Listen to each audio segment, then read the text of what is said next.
గోవులు అప్పుడే మాఘమాసంలో చలికాలం వెళ్ళిపోయి ఎండాకాలం వస్తూ ఉంటుంది. మనకి చలికాలం సామెతలుగా సంక్రాంతికి సంకల్లో చేతులు ఎట్టుకుంటారు, శివరాత్రికి శివశివాని వెళ్ళిపోతుంది అంటారు. తెలుగు సామెత అర్థమైతే ఋతువులన్నీ అర్థం అవుతాయి.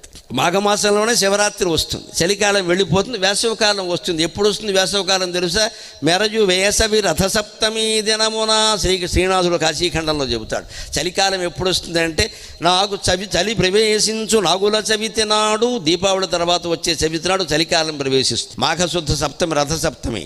మనం చిక్కుడాకులో పరవాన్నం వండి సూర్యుడికి నైవేద్యం పెడతాం. అప్పటి నుంచి వేసవకాలం మొదలవుతుంది. ఆ వేసవకాలం వచ్చాక జీవులు, ముఖ్యంగా గోవులు ఎలా ఉంటాయంటే గేదె దున్నపోతు చర్మం కంటే ఆవు చర్మం సున్నితంగా ఉంటుంది. ఆ చిట్టిపోటి ఎండలకి తట్టుకోలేక చిట్లిపోయినట్టుగా కొంచెం ఇబ్బంది పడుతూ ఉంటే అప్పుడే వాటిని కాస్త గోకుతూ ఉండాలి. అలా ఒళ్ళు చిట్టిపోటి ఎండ చీల్చేసినట్టుగా నా ఒళ్ళు చీల్చేస్తుందయ్యా అంటే వెంటనే వినాయకుడు అన్నాడు, చాలా గొప్ప ఉపమానం చెప్పారు తాతగారు.